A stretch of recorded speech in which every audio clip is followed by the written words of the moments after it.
wabarakatuh. Waalaikumsalam warahmatullahi wabarakatuh. Selamat sore Bapak Ibu yang telah hadir pada Komada 1. Yang Selamat terhormat sore. Bapak Dewa Maya dari Bidang Forum dan Seminar DPP IAPI.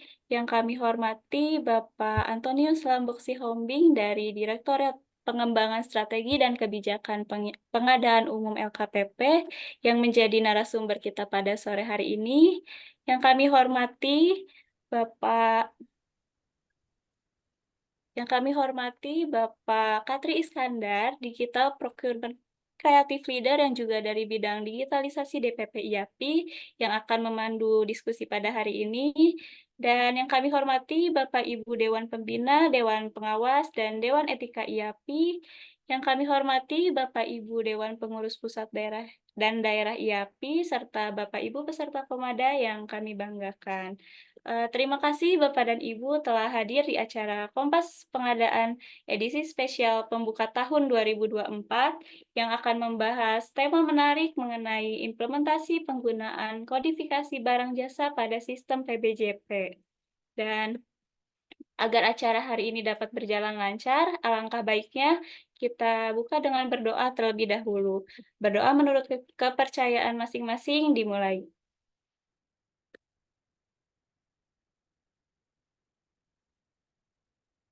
Berdoa selesai. Bapak Ibu yang telah hadir, kami mohon kesediaannya untuk mengisi link daftar hadir yang tertera di kolom chat dan dimohon untuk menuliskan nama secara benar karena akan dituliskan pada sertifikat. Dan bagi Bapak Ibu anggota IAPI, sertifikat akan otomatis didapatkan setelah mengisi form daftar hadir. Sedangkan bagi Bapak Ibu yang belum bergabung dapat mendaftar keanggotaan melalui website yang tertera di kolom chat atau melakukan pemesanan sertifikat pada link yang juga tertera di kolom chat. Baik, sebelum memasuki pemaparan materi, Kompas Pengadaan akan dibuka secara resmi oleh Bapak Dewa Maya dari Bidang Forum dan Seminar DPP IAPI. Kepada Bapak Dewa Maya, dipersilahkan. Terima kasih Aisyah atas waktunya. Tetap semangat ya, selalu mengawal agar kegiatan komanda kita bisa berjalan. Selamat sore Pak Antonius Siombing. Selamat Salam sore hormat Pak. Pak. Terima kasih banyak Ini sudah. mohon maaf ya Pak ya agak telat terus Nggak apa-apa dimundurin Pak. lagi ini mohon maaf sekali. Iya. Tapi kita tetap terima kasih Pak sudah begitu sibuknya masih berkenan meluangkan waktu buat teman-teman pelaku pengadaan di tanah air ya yang setia mengikuti acara komada kita. Pak Katri juga sepertinya sudah on ya, Mas Katri ya. Siap, Pak Maya. Oh, Pak keren. Dewa Maya siap. Mantap, mantap, Pak. Terima kasih banyak. Jadi izin Bapak-Bapak saya buka ya. Ah, Om Swastiastu. Wassalamualaikum warahmatullahi wabarakatuh. Salam sejahtera Waalaikumsalam. buat kita semua. Shalom, namo buddhaya, salam rahayu, rahayu, rahayu. Salam kebajikan. Jadi atas nama DPP IAPI, atas nama Bapak Ketua Umum yang kali ini tidak bisa hadir mengikuti acara, izin saya mengantarkan untuk membuka acara Komada kita yang kali ini mengambil tema tentang kodifikasi barang ya, barang jasa pada pelaksanaan pengadaan barang jasa, khususnya pengadaan barang jasa pemerintah. Tentu tidak banyak yang saya sampaikan karena berhubung waktu, tapi yang jelas ini materi luar biasa karena boleh dibilang jarang ya dijadikan tema, tapi sangat berguna. Hari ini saya pastikan Pak Siombing, Pak Antonius pasti akan mengantarkan kita pada pemahaman khususnya perbedaan antara KBKI dan KBLI ya. Bagaimana bahwa KBLI itu adalah pengelompokan atas lapangan usaha dan hasil produknya, hasil-hasil aktivitas dari para pelaku lapangan usaha tersebut akan menghasilkan komunitas-komunitas yang kemudian dikategorikan atau dikelompok-kelompokkan sehingga memudahkan dalam menentukan jenis-jenis terkait dengan jenis-jenis pengadaan barang jasa tersebut. Jadi di sore yang sejuk dan cerah ini, mari kita belajar bersama, ditemani, diantarkan oleh Pak Adonianus Siombing. Semoga teman-teman pelaku pengadaan di seluruh tanah air bisa menjadikan ini sesuatu yang bermanfaat bagi mendukung pelaksanaan tugas sehari-hari. Rasanya itu yang bisa saya sampaikan. Saya juga akan ikut menyimak Pak Adonianus, Pak Siombing ya. Jadi saya juga ingin belajar juga. Waktu saya kembalikan kepada Mbak Asya untuk mengantarkan agar acara ini bisa berjalan sesuai harapan kita bersama. Terima kasih. Baik, terima kasih Pak Dewa Maya atas pembukanya. Sebelum kita memasuki acara selanjutnya, dimohon kepada Bapak Ibu untuk membuka kameranya terlebih dahulu untuk dokumentasi. Dan silakan diberikan senyum terbaiknya dan dokumentasi akan diarahkan oleh Mbak Ayu. Siap, Mbak Asya. Iya, Bapak dan Ibu, dalam hitungan ketiga. 1, 2, 3. Iya, ada 3 slide ya Bapak Ibu, ditunggu sebentar. Slide kedua. 1, 2, 3. Iya, dan slide yang terakhir. 1, 2, 3. Iya, terima kasih Bapak dan Ibu. Baik, terima kasih. Tanpa berlama-lama lagi, acara akan kami serahkan kepada moderator, kepada Bapak Katri Iskandar, waktu dan layar Zoom dipersilahkan. Terima kasih Mbak Hasya. Terima kasih Pak Dewa Maya yang sudah membuka acara kita sore hari ini. Assalamualaikum warahmatullahi wabarakatuh. Waalaikumsalam. Selamat sore, salam sejahtera, Om Swastiastu, Namo Buddhaya, salam kebajikan, salam. Ya, di sore hari ini semoga Bapak dan Ibu masih semangat mengikuti acara kita hari ini atau sore ini. Kebetulan ini di Bogor cuacanya mendung-mendung sedap gitu, Pak Siombing, Pak Dewa Maya ya. Lagi persiapan hujan nih.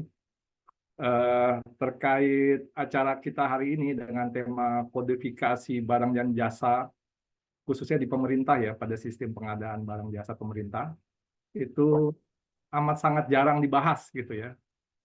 Padahal ini merupakan salah satu hal yang strategis, yang sangat penting ya, apalagi saat ini terutama di pemerintah ya, di pemerintah sudah menggunakan aplikasi e-procurement, sudah ada e-katalog gitu ya, e-purchasing gitu ya, sudah secara elektronik, yang artinya datanya sudah ada gitu ya. Jadi secara proses sudah elektronik, sudah otomasi gitu ya. Lalu what's next gitu ya. Biasanya orang tuh kalau sudah menggunakan aplikasi e-prop, next-nya apa gitu ya.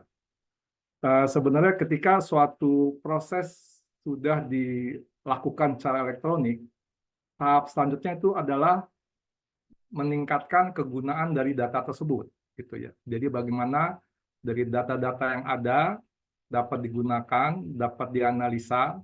Jadi kalau bahasa procurement-nya itu spend analysis ya, atau menganalisa data agar dapat dijadikan acuan dalam menggunakan dalam persiapan atau perencanaan atau strategi pengadaan yang akan dilakukan di masa mendatang gitu ya. Salah satunya seperti itu misalnya. Nah, terkait data ini sangat penting, terutama kalau bicara data. Kalau setelah menggunakan e-procurement itu ada yang namanya proses standarisasi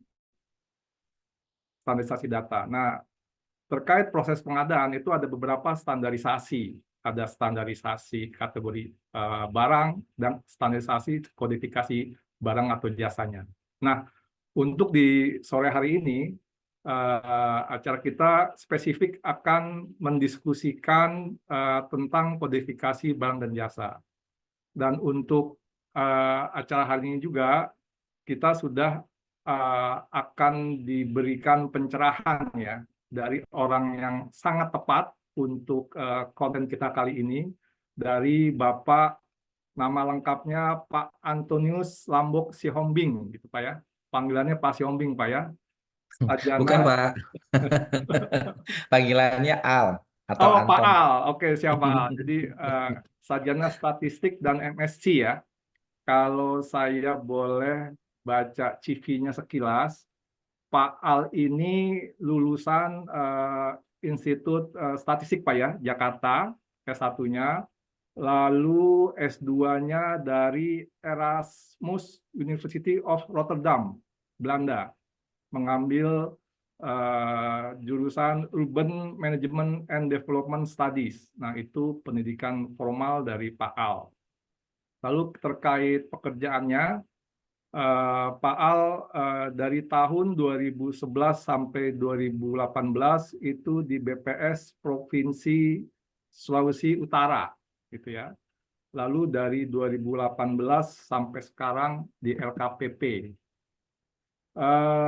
Pada saat ini Pak Al di Direktorat Pengembangan Strategi dan Kebijakan Pengadaan Umum LKPP sebagai analis kebijakan Matia. Itu sekilas CV dari Pak Al. Itu Bapak Ibu ya. Jadi mohon nanti silakan didengarkan paparan dari Pak Al. Nanti setelah paparan kita akan ada tanya jawab. Silakan Bapak Ibu nanti membuat pertanyaan di chat. Nanti akan saya coba screening. Nanti akan kita bahas tentang tanya jawab setelah presentasi dari Pak Al, gitu ya. Oke, segitu aja dari saya atas pembukaannya. Selanjutnya waktu dan monitor saya serahkan ke Pak Al. Gitu. Terima kasih. Monggo Pak Baik. Al. Baik, terima kasih Pak Katri. Selamat sore Bapak Ibu sekalian. Assalamualaikum warahmatullahi wabarakatuh. Salam sejahtera buat kita semua. Salam kebajikan. Bapak Ibu, tadi sudah disampaikan oleh Pak Katri sepintas tentang profil saya. Salam kenal buat Bapak Ibu. Saya di sini sebenarnya kalau mengisi di IAP itu ini kali kedua sebenarnya Pak. Nah, kali pertamanya itu kalau nggak salah di 2019, cukup lama memang. 2019. Tapi itu tandem sama Pak Arif Rahmat itu terkait dengan penyesuaian harga di pengadaan barang jasa. Nah, sekali lagi salam kenal Bapak Ibu. Saya Antonius Lambok Sihombing, bisa dipanggil Al. Itu singkatan dari nama saya, bukan anak dari Ahmad Dhani. Atau bisa dipanggil juga Anton. Jadi Bapak Ibu nanti kalau misalkan di luar kesempatan ini kita bisa berbincang-bincang terkait dengan pengadaan barang jasa, boleh menghubungi kami di Direktorat Pengembangan Strategi dan Kebijakan Pengadaan Umum atau juga menghubungi saya. Baik, ini langsung saja Bapak Ibu. Jadi tadi juga sudah disinggung oleh Pak Dewa Maya gitu ya. Disinggung juga Pak Katri terkait dengan kodifikasi. Benar sekali Bapak Ibu. Jadi kodifikasi ini jarang sekali orang membahas tentang kodifikasi barang jasa di pengadaan. Nah, saking jarangnya baik itu PPK maupun penyedia gitu ya dalam mengisi kodifikasi yang ada di aplikasi kebingungan.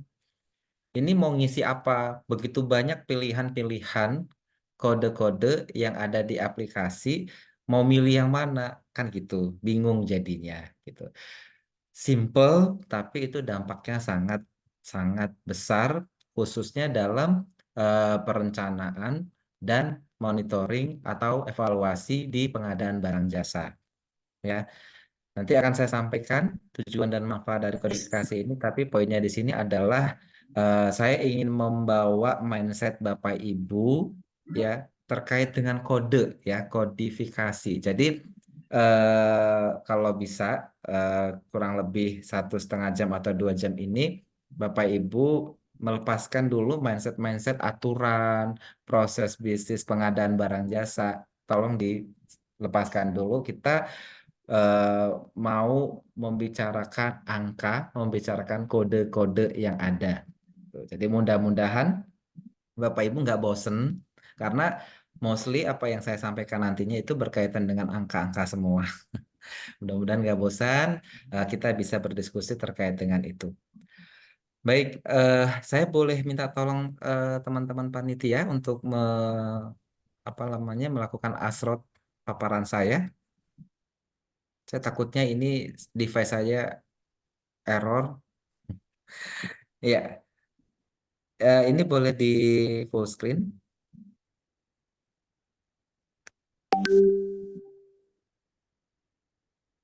Ya, baik, Bapak Ibu. Jadi kodifikasi ini mulai diangkat ya secara nasional ya, kalau saya bisa mengatakan itu ketika Inpres 2 ya itu keluar Inpres 2 tahun 2022 terkait dengan bagaimana percepatan penggunaan produk dalam negeri ya.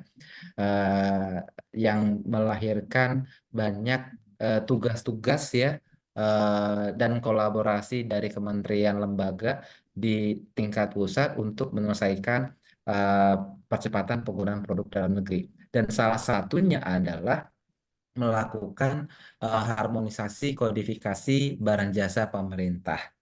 Nah, kami Bapak Ibu di sebagai tindak lanjut dari Inpres tersebut, nah kami di LKPP juga berkolaborasi dengan teman-teman kementerian seperti Kementerian Menko Marves, Kementerian Perindustrian, Kementerian Keuangan, lalu BPS ya, dan Kementerian apa namanya? Kementerian Dalam Negeri, Bapak Ibu sekalian. Dan harmonisasi kodifikasi ini kami tidak mengerjakannya sendiri, tapi kita duduk bareng bagaimana melakukan pemetaan atas kodifikasi yang ada. Nah, itu asal muasal kenapa isu kodifikasi ini mulai muncul di permukaan ya. Nah, ini boleh next slide. Nah, dari dasar tersebut, dari Inpres 2 tersebut, setelah selesai dibuat mapping, dibuat pemetaan gitu ya. Nah, kita LKPP mengeluarkan eh, namanya surat edaran Bapak Ibu. Surat edaran Kepala LKPP nomor 2 tahun 2023. Ya, ini saya sedikit menyampaikan historis dari pelaksanaan pekerjaan ini. Nah, selain harmonisasi kodifikasi, ya, jadi Bapak Ibu mungkin sudah mengetahui ya di Kementerian Keuangan itu mereka punya kodifikasi sendiri, ya kan? Seperti kita ketahui bersama ada Sakti BMN, ya kan? Kodifikasi BMN itu struktur datanya berbeda, itu yang pertama. Di tingkat pemerintah daerah yang digawangi oleh Kementerian Dalam Negeri, ya, itu punya struktur data kodifikasi yang berbeda juga. Ya, kalau di Kemendagri itu struktur datanya itu berdasarkan anggaran, ya, berdasarkan pembiayaannya, gitu ya. Nah, sedangkan di LKPP sendiri struktur datanya kodifikasinya berbeda. Nah, di LKPP kita menggunakan KBKI, Bapak Ibu sekalian. Ya, nah ini jauh berbeda dengan Kemenkeu, Kemendagri dan LKPP. Ditambah lagi dengan data yang dimiliki oleh teman-teman Kementerian Perindustrian. Dalam hal ini adalah kepentingannya untuk mendapatkan data produk dalam negeri atau tingkat komponen dalam negeri, produk-produk kita yang sudah memiliki TKDN. Ya, itu juga memiliki struktur data yang berbeda. Nah, dasar itu kita mencoba bagaimana mengharmonisasikan semua kodifikasi yang tersebar ini, yang berbeda-beda ini, gitu ya. Nah, suatu ketika isu kodifikasi ini juga sebenarnya apa namanya dilatar belakangi adanya kebutuhan dari pimpinan ya, dalam hal ini Pak Presiden, ketika ingin mengetahui mendapatkan berapa sih data apa namanya laptop yang dibeli oleh pemerintah. Itu simple banget sebenarnya, ya kan? Tapi kita untuk mendapatkan itu butuh waktu, Bapak Ibu sekalian. Kenapa butuh waktu? Mulai dari mulai dari awal ya, dari perencanaan sampai proses pengadaan dan terakhir sampai dia jadi BMN-nya, ya kan? Mulai dari awal sampai akhir itu datanya tersebar-sebar, ya. Nah, yang dibutuhkan dari sisi perencanaan laptop berapa, yang dibeli berapa, yang menjadi yang tinggi apa yang berada di BMN tinggal berapa. Nah, itu kita sulit banget mendapatkannya. Nah, oleh karena itulah atas dasar itu kita mencoba memberikan jembatan, mengharmonisasikan kodifikasi yang tadi tersebar tadi bisa menjadi inline. Nah, makanya di sini di dalam Impres 2 itu banyak apa namanya lintas kementerian lembaga bekerja sama ya. Tadi saya katakan ada Kemendagri, Perindustrian, ada BPS, BKPM ya, ada BPK, BKP gitu ya. Ini kita melakukan bersama-sama tugas tersebut. Lalu lanjut. Nah, jadi Bapak Ibu, kalau kita lihat ya dari ekosistem pengadaan ya. Nah, namanya pengambilan keputusan gitu ya, ataupun di dalam perencanaan kita membutuhkan data. Ya, ini ada satu big data yang besar. Nah, yang terkait dengan pengadaan, di sini kita concernnya ya di dalam Impres 2 itu bagaimana melakukan peningkatan produk dalam negeri. Lalu peningkatan UMK koperasi dan percepatan realisasi APBN APBD. Nah, ini fokus kita di dalam Impres 2 saat itu, Bapak Ibu. Nah, lalu peningkatan produk dalam negeri ini tersebar di beberapa institusi, ya kan? Ada di Kemenperin, ada di apa namanya Kementerian Investasi BKPM, ya, ada di Kemenko UKM, ya. Itu masing-masing mempunyai tusinya sendiri-sendiri. Nah, tapi dari masing-masing tugas yang dilaksanakan oleh masing-masing kementerian, lembaga, nah, itu juga memiliki data-data yang nantinya bisa kita kumulatifkan, kita komprehensifkan. Nah, ternyata setelah kami melihat, nah inilah adanya kebutuhan sinkronisasi kodifikasi tadi, Bapak Ibu. Ya. Jadi sebenarnya apa namanya asal muasal kenapa kita muncul adanya isu sinkronisasi karena ada kebutuhan akan data terkait mulai dari perencanaan sampai nanti selesai pengadaan dan selesai di inventorinya seperti apa. Nah, ini kita berharap bisa kita dapatkan secara luas. Lanjut. Nah, kalau kita lihat dari alur ya, dari proses-proses apa namanya kebutuhan barang jasa tersebut ya. Nah, ini kita bisa menelusuri di mana ada kodifikasi ya. Jadi kalau kita lihat mulai dari tahap penganggaran, Bapak Ibu sekalian, ya. Penganggaran di sini seperti kita ketahui bersama ya. Nah, ini nanti dikomandoi oleh teman-teman Kemenkeu ya, dalam hal ini untuk kementerian lembaga di pusat, sedangkan untuk yang di daerah Pemda itu di Kemendagri ya. Nah, Kemenkeu itu punya Sakti ya. Nah, sedangkan di Kemendagri juga dia punya aplikasi sendiri ya. Nah, itu di dalam SIPD-nya. Nah, dari penganggaran ini saja sudah terdeteksi ada kodifikasi di sini, ya kan? Nah, lalu setelah itu lanjut ke perencanaan. Di perencanaan itu kita punya sirup, Bapak Ibu sekalian. Ya, data kodifikasi yang di dalam sirup ini, saya ulangi, yang di dalam Sakti di sini, nah ini akan dialirkan ke sirup, ya kan? Nah, dialirkan ke sirup, lalu nanti masuk ke pemilihan. Nah, ketika masuk pemilihan di sini udah mulai nih masing-masing udah mulai independen, padahal sama-sama pemerintah ya. Nah, jadi ini mulai sendiri. LKPP punya apa namanya LPSE-nya ya, membangun LPSE. Ada e-katalog juga, ada sikap ya. Di SPSE itu kita menggunakan kodifikasi KBKI. Untungnya ya ini apa walaupun dalam kondisi keruwetan ada untungnya juga ya. eh, LKPP hanya memegang satu kodifikasi, jadi tidak banyak kodifikasi, yaitu hanya KBKI, ya KBKI dengan KBLI ya. Nah, jadi di LPSE ada KBKI, di katalog itu KBKI, di sikap juga ada KBLI, ya Bapak Ibu. Kalau KBL itu nanti saya jelaskan apa bedanya KBKI dan KBLI. Kalau singkatnya KBLI ini adalah lapangan usahanya, Bapak Ibu sekalian. Nah, itu di pemilihan. Lalu di pelaksanaan kontrak, nah di pelaksanaan kontrak ada nanti e-kontrak.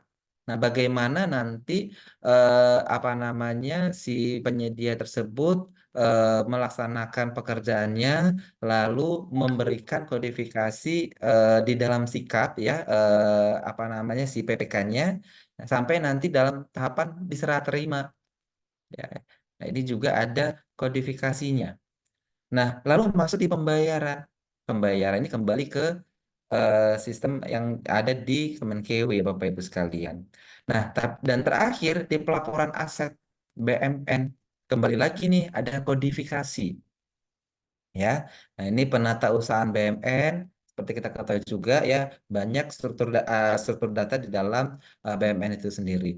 Nah, inilah yang kita bisa lihat beraneka ragam kodifikasi yang kita miliki di Indonesia kita ini ya, mulai dari penganggaran sampai di pelaporan aset ya. Jadi tidak hanya di pemerintah pusat, di pemerintah daerah juga memiliki kodifikasi yang berbeda yang dikelola oleh teman-teman Kemendagri ya. Lanjut, boleh next slide. Nah, jadi apa sih manfaatnya ya? Kenapa kita apa namanya sangat concern sama kodifikasi? Itu kan berupa angka-angka, kode-kode. Untuk apa sih sebenarnya gitu ya? Nah, jadi Bapak Ibu, dengan ada kodifikasi ini kita memudahkan ya, memudahkan untuk mengetahui jenis dan jumlah barang jasa yang dibutuhkan oleh pemerintah. Ya, jadi kalau di dalam apa namanya di e-katalog itu kan itu kan ada kodifikasi barangnya. Katakanlah untuk laptop. Ya, itu kodifikasinya apa untuk laptop. Nah, kalau Bapak Ibu sampai salah memberikan kodifikasi atas laptop, nah nanti akan ketarik kesalahan itu sampai seterusnya ya kan? Jadi jumlah data ya yang dibeli oleh pemerintah untuk laptop, kalau Bapak Ibu salah memberikan kodifikasi, nah itu bisa datanya bisa nggak tepat ya kan? Nah itu yang menjadi poinnya. Jadi di sini kita bisa tahu jenis jumlah barang yang dibutuhkan itu seperti apa ya. Lalu bisa juga kita ketahui jenis dan jumlah produk dalam negeri yang mampu disediakan oleh penyedia. Kan kita sudah tahu nih, oh ternyata kita produk yang kita bisa beli di dalam negeri itu ini adalah ABC. Nah berarti produk-produk yang dari sisi volume atau dari sisi ketersediaan produk-produk tersebut, oh ini masih kurang. Nah, jadi ini kita bisa bisa pantau dari data-data tersebut. Bagaimana kita mendapatkan? Ya dari kodifikasi tadi, kodifikasi yang Bapak Ibu, teman-teman pelaku pengadaan ya, baik itu PPK maupun penyedia dalam memberikan kodifikasi barang jasa. Dampaknya sangat besar seperti ini tadi. Ya. Lalu berikutnya, mengetahui jumlah produk yang memiliki tingkat komponen dalam negeri. Ya, jadi kalau misalkan ditarik nih berapa apa namanya produk tingkat komponen dalam negeri yang dimanfaatkan oleh pemerintah, nah itu bisa terakumulasikan Bapak Ibu dengan kodifikasi yang tadi. Nah, jadi Ini salah satu manfaatnya. Lalu mengetahui jenis dan jumlah barang jasa yang masih diimpor. Ya, jadi katakanlah misalkan apa namanya alat kesehatan A gitu ya. Nah, ini kodifikasinya 1 2 3 4 gitu. Nah, itu sudah ketika memberikan kodifikasi terhadap alat kesehatan A itu 1 2 3 4 dengan catatan kodifikasinya itu sudah benar, oh ternyata ini diimpor. Nah, itu nanti akan kebawa seterusnya. Oh, kodifikasi 1 2 3 4 atas nama barang ini itu impor. Nah, itu akan bisa kedeteksi ya. Lalu sebagai dasar perencanaan pengembangan industri dalam negeri. Ya, jadi kalau dilihat, oh ternyata kita tidak sanggup memenuhi kebutuhan untuk alat kesehatan B, misalkan begitu. Nah, berarti apa yang harus kita lakukan? Ya, mulai dari perencanaan pengembangan industri seperti apa? Nah, ini di sektor pemangku pemangkunya ya, seperti kayak Kementerian Kesehatan dan seterusnya dan seterusnya. Lanjut. Nah, jadi Bapak Ibu, tadi sudah saya katakan di apa namanya di tahun 2023 kami sudah mengeluarkan surat edaran Kepala LKPP nomor 2 tahun 2023 ya. Eh, Adapun substance dari surat edaran itu sebagai tindak lanjut harmonisasi sinkronisasi dari kodifikasi yang tersebar di aplikasi pemerintah ya. Lalu eh, di SE tersebut juga menjelaskan bagaimana PPK eh, eh, dalam memberikan kodifikasi atas barang jasa di SPSE kita. Ya, jadi di ruang lingkupnya ini Bapak Ibu apa namanya memberikan penjelasan bagaimana teman-teman PPK ya itu bisa memberikan kodifikasi di dalam baik itu di perencanaan ya maupun nanti di katalog elektronik apa namanya di aplikasi SPSE-nya. Nah, eh, kodifikasi ini juga tadi sudah saya katakan kalau di LKPP di kita ya aplikasi yang kita pakai saat ini menggunakan kodifikasi KBKI ya. Klasifikasi Baku Komoditas Indonesia itu tahun 2015 ya. Dan ini kita berkolaborasi dengan teman-teman BPS. Jadi Bapak Ibu, kegiatan ini pekerjaan yang sudah kita lakukan di tahun lalu ini itu hasil dari kolaborasi dengan BPS dan kementerian lembaga yang tadi yang sudah saya sampaikan. Ya, jadi ada Kemenkeu, Kemendagri, Kementerian apa namanya perindustrian gitu ya. Ada Kemenko Marves. Nah, itu kita berkolaborasi bersama-sama. Lanjut.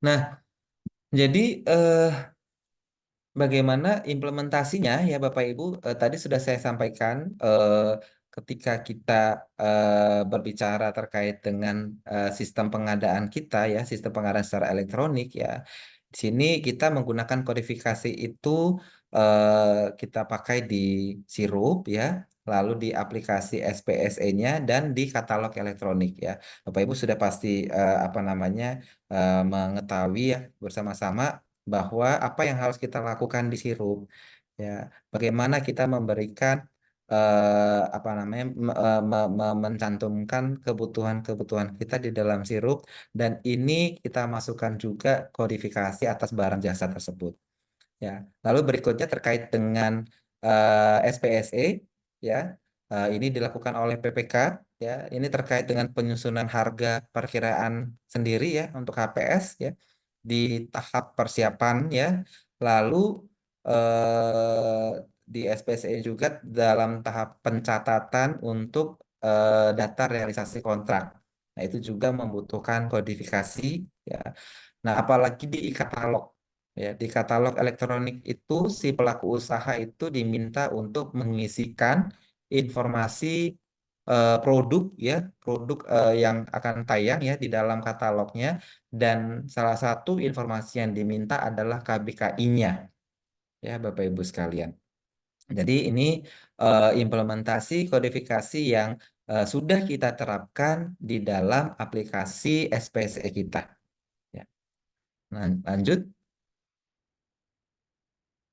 Nah, lalu dalam penggunaan kodifikasi barang jasa ya di SPSE tadi juga sudah saya sampaikan ya di sini di dalam surat edaran tersebut kami meminta untuk teman-teman PPK ya mengisi kodifikasi barang jasa untuk setiap item pekerjaan ya di dalam dalam apa namanya lembaran HPS-nya ya Bapak Ibu sekalian di aplikasi ya.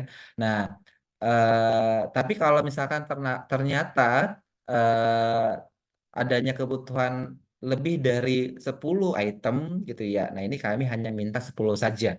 Jadi apa namanya? Bapak Ibu kalau misalkan kendala di dalam pengisian HPS dan kodifikasinya tetapi lebih dari 10 item gitu ya. Nah, ini kami hanya minta 10. Tapi kalau kurang dari 10, ini kami minta Bapak Ibu untuk mengisi semua. Jadi katakanlah 5, kalau misalkan 5 atau 6 gitu ya, ada kebutuhan dari barang jasa tersebut ya. Nah, itu harus dimasukkan semua KBKI-nya ya. Jadi maksimal apa minimal 10 gitu ya. Nah, lalu dalam pencatatan kontrak ini di sini PPK itu mengisi atau memperbaiki kodifikasi barang jasa untuk item pekerjaan yang telah dilaksanakan. Ya, jadi itu kan di kontrak itu pencatatan kontrak itu ada item-item pekerjaan apa saja. Nah, itu ada permintaan kodifikasi KBKI. Teman-teman PPK diharapkan untuk mengisi kodifikasi item pekerjaan tersebut. Ya, lanjut. Nah, di dalam surat edaran tersebut juga kami menyampaikan bahwa dalam hal mencari informasi kodifikasi tersebut ya, ini teman-teman bisa melihat di luar aplikasi SPSE kita ya, itu dapat menggunakan si Baku Mobile ya, itu produk dari BPS ini saya sampaikan juga supaya Bapak Ibu nanti ketika mencari kodifikasi atas barang atau jasa tersebut.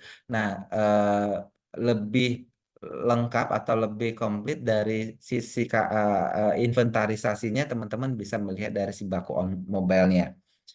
Lalu kodifikasi barang jasa yang nantinya akan Bapak Ibu sampaikan di dalam aplikasi ya di dalam SPSE kita itu harus disesuaikan dengan karakteristik barang jasa yang akan diadakan.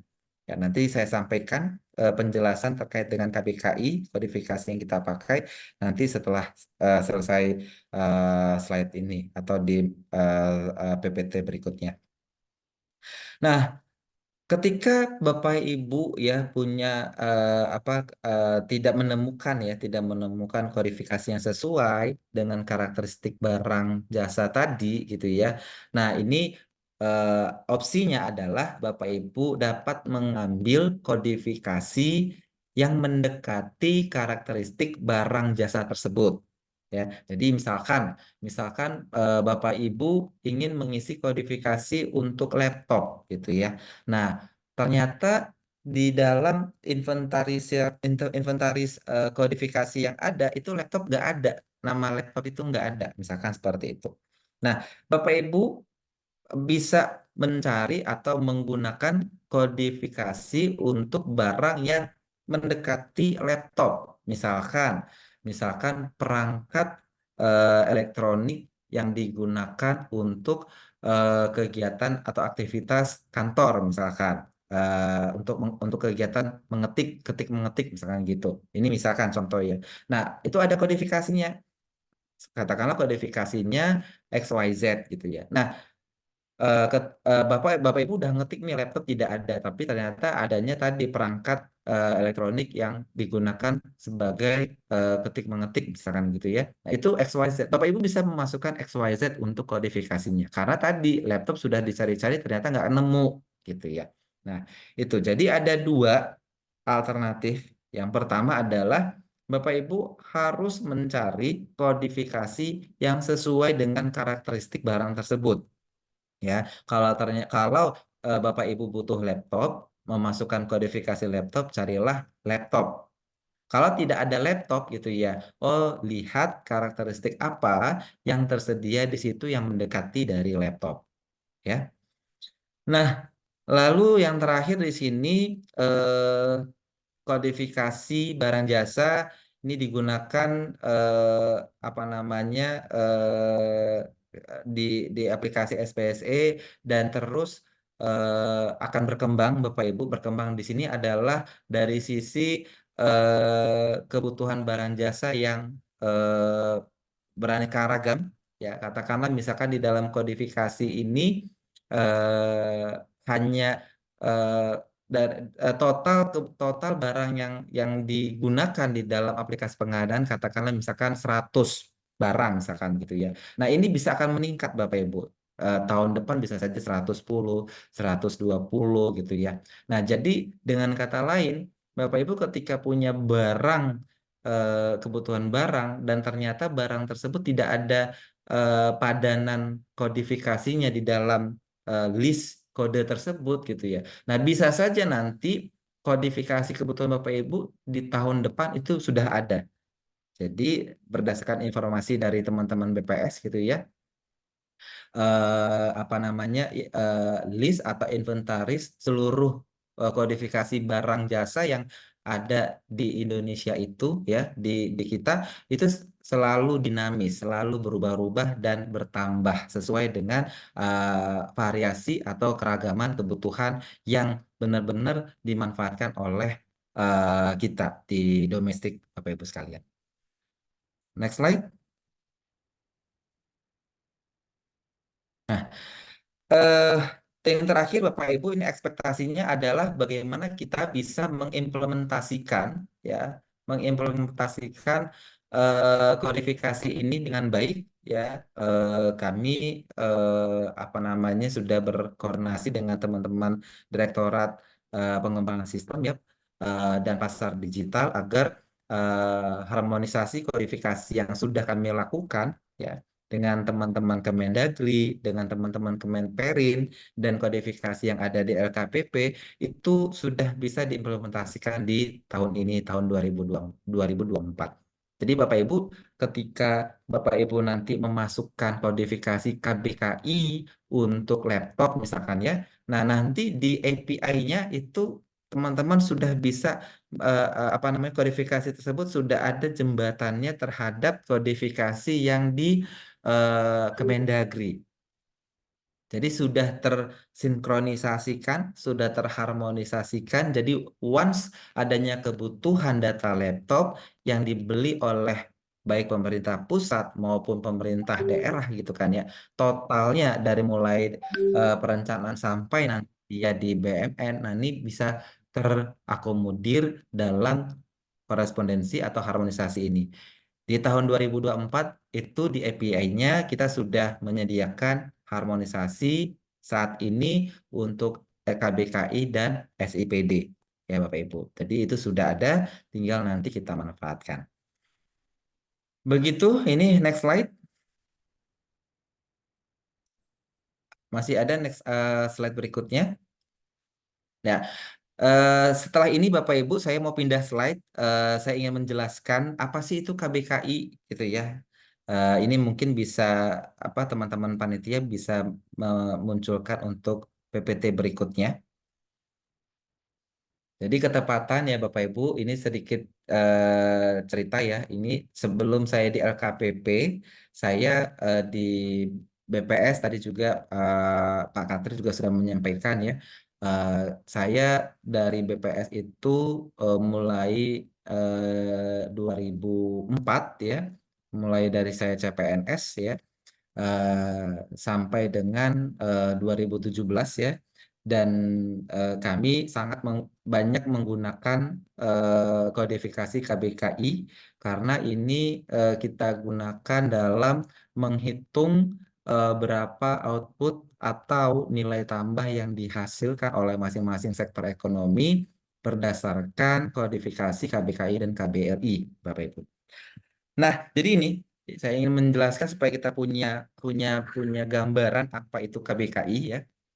Nah, KBKI di sini ya ini berawal dari apa namanya pengelompokan apa unit atau satu objek ya yang memiliki kesamaan ya. Eh, di sini eh, pengelompokan ini dilakukan bagaimana kita bisa mendapatkan data yang sangat komprehensif ya Bapak Ibu sekalian. Nah, akhirnya dengan kelompokan ini muncullah satu apa namanya ide eh, untuk memberikan kode atas pengelompokan barang ataupun objek ataupun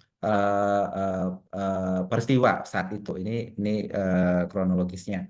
Ya, jadi di dalam kodifikasi ini eh, adanya kebutuhan bagaimana menghitung, oh dalam satu kelompok ini totalnya berapa, kalau kelompok yang lain berapa, kalau kelompok yang lain berapa. Nah akhirnya kalau dengan banyaknya kelompok-kelompok yang ada itu kan sulit tuh menamakannya. Akhirnya diberikanlah kode 1, kode 2, kode 3, kode 4. Nah itu historis kenapa akhirnya muncul kodifikasi ya, khususnya untuk barang ya. Lanjut, boleh next slide. Nah, kalau kodifikasi yang kita miliki saat ini ya, ini teman-teman BPS ya menggunakan berdasarkan dari penyusunan neraca nasional ya. Jadi kita punya eh, apa namanya national account balance ya atau neraca nasional ya. Nah, neraca nasional ini eh, mengetahui berapa output yang dihasilkan oleh satu sektor ekonomi dan menjadi masukan atau input bagi sektor lain. Jadi itu datanya di neraca nasional itu cukup banyak, cukup luas, komprehensif. Dan akhirnya di dalam neraca tersebut ya ini digunakanlah supaya lebih apa namanya penggunaannya itu bisa implementatif, maka BPS itu mengeluarkan KBKI ya. Nah, ini dasar hukumnya di pasal 17 ayat 2 ya di Undang-Undang 16 tahun 1997 tentang statistik dan PP 51 itu di pasal 55 sampai 57. Ya, jadi awalnya kita sudah punya KBKI 2015 ya, lalu KBLI 2020. Nah, selain itu kita juga sudah memadankan ya BPS sudah memadankan KBKI-nya dengan Harmonized System HS Code di tahun 2022.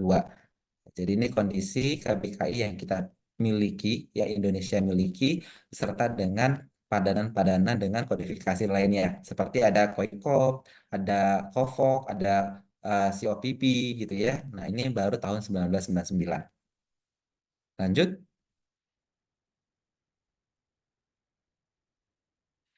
Nah, jadi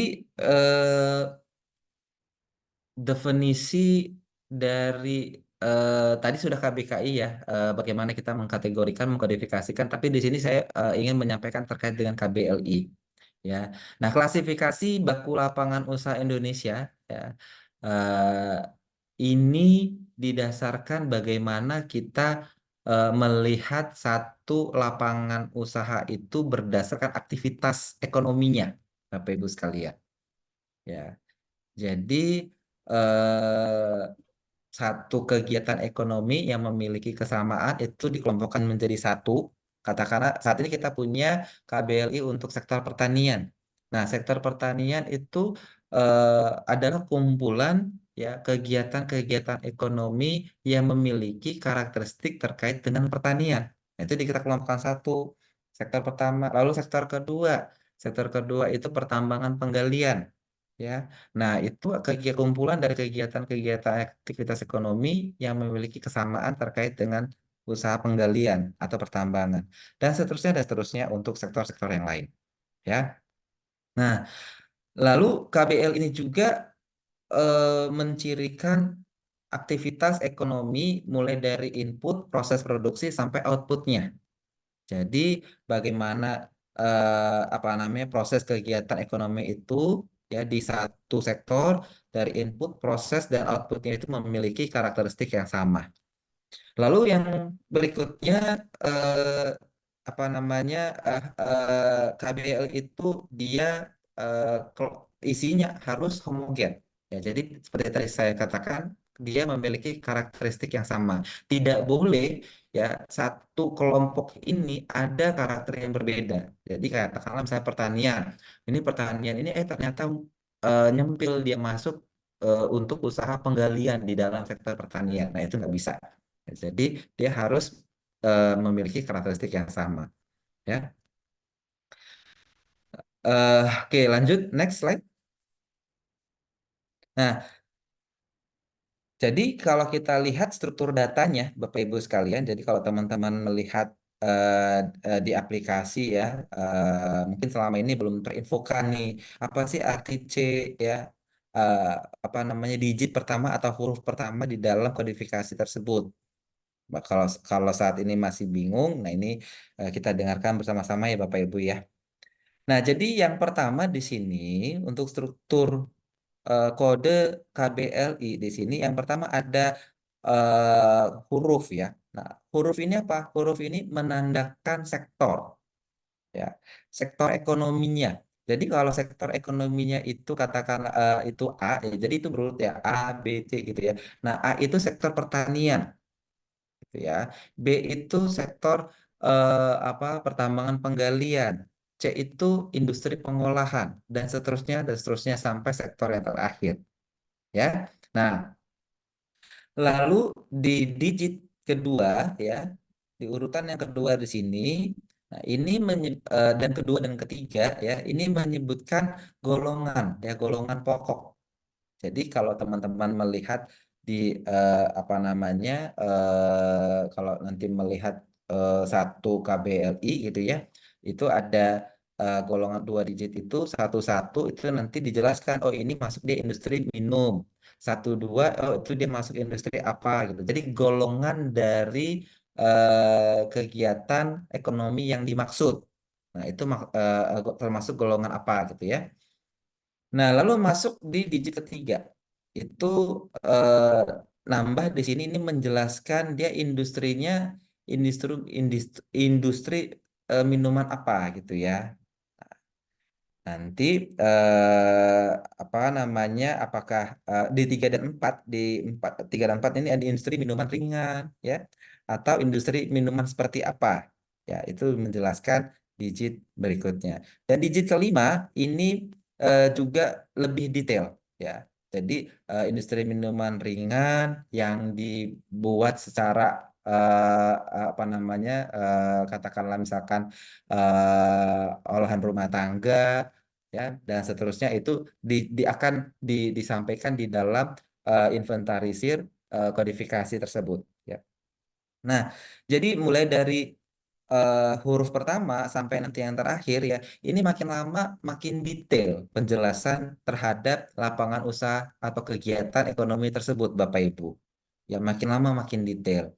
Ya, kalau dari C ini dia sektornya ya, huruf pertama, yang kedua itu ibarat kata familinya ya, terus yang eh, kedua yang ketiga, lalu yang digit yang ke 3 digit yang ini itu dia menjelaskan apa namanya kegiatannya seperti apa, lalu sampai ke 4 dan kelima itu lebih detail ya itu. Jadi di si baku mobile Bapak Ibu bisa membaca-baca melihat oh ternyata kalau saya ingin mencari lapangan usaha untuk pekerjaan konstruksi katakanlah gitu ya konstruksi bangunan sipil, nah itu kodifikasinya harus dilihat dulu oh berarti dia masuk sektor konstruksi ya kan. Kalau sektor konstruksi itu apa kalau saya nggak salah ingat itu di F ya Bapak Ibu. Nah nanti itu turun lagi ke bawah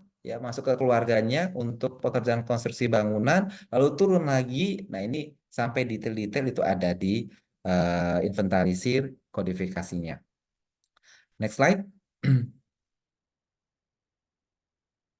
Nah, ini yang tadi saya katakan Bapak Ibu. Jadi untuk huruf pertama A, B, C, D ya ini pertanian, kehutanan, perikanan ya. B pertambangan penggalian, F konstruksi gitu ya. Lalu G ini perdagangan besar ya. Dan eceran. Jadi kalau misalkan laptop, misalkan teman-teman pelaku usaha dia menjual apa namanya laptop gitu ya.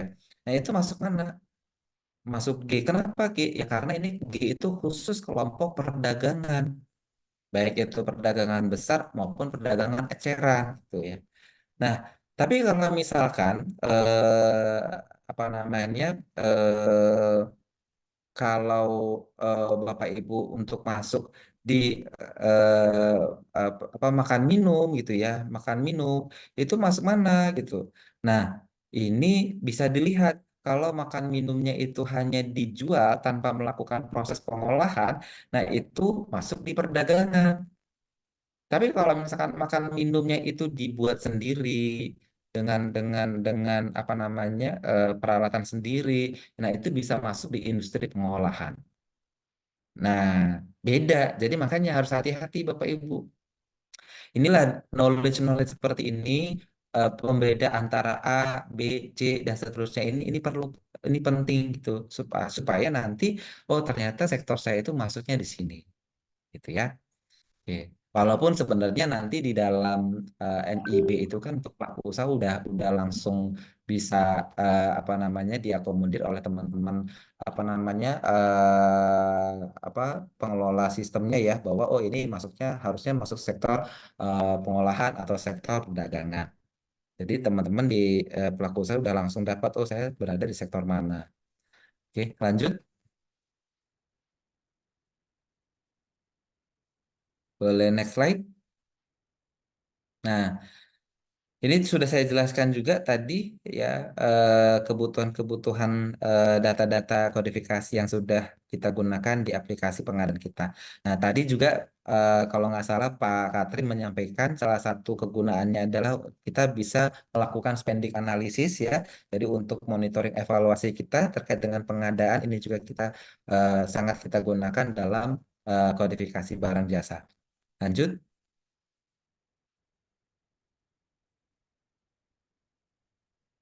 Nah, lalu kita masuk ke KBKI. Tadi KBLI sudah terkait dengan lapangan usaha. Nah, sekarang kita ke KBKI. Ya. Kodifikasi yang kita gunakan saat ini, ya, ini menjelaskan apa namanya barang atau jasa yang kita tuju, ya. Kita menggunakan KBKI dan KBKI ini dia apa namanya asal muasalnya kita menggunakan CPC ya CPC atau Central Product Classification itu versi 2. Nah, ini kita dapatkan juga dari UN Statistical Division, UNSTAT.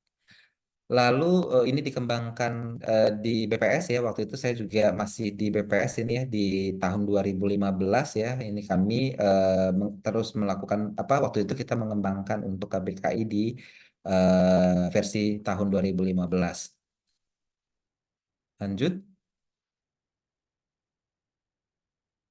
Nah, jadi Bapak Ibu, kalau KBKI ini kita punya apa namanya banyak buku ya. Buku ini adalah kumpulan dari kodifikasi. Jadi kalau untuk sektor apa namanya hasil pertanian, untuk kehutanan dan perikanan itu masuk di buku 1. Ya, jadi buku 1 itu berisikan untuk komoditas barang untuk seksi 0 dan seksi 1. Kok ada sih seksi 0, seksi 1 kan kayaknya kok ribet banget gitu ya.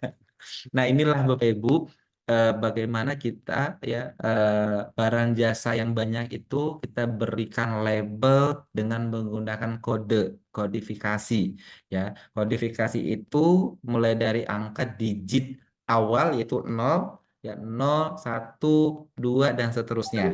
Ya. Ini kita pakai ya.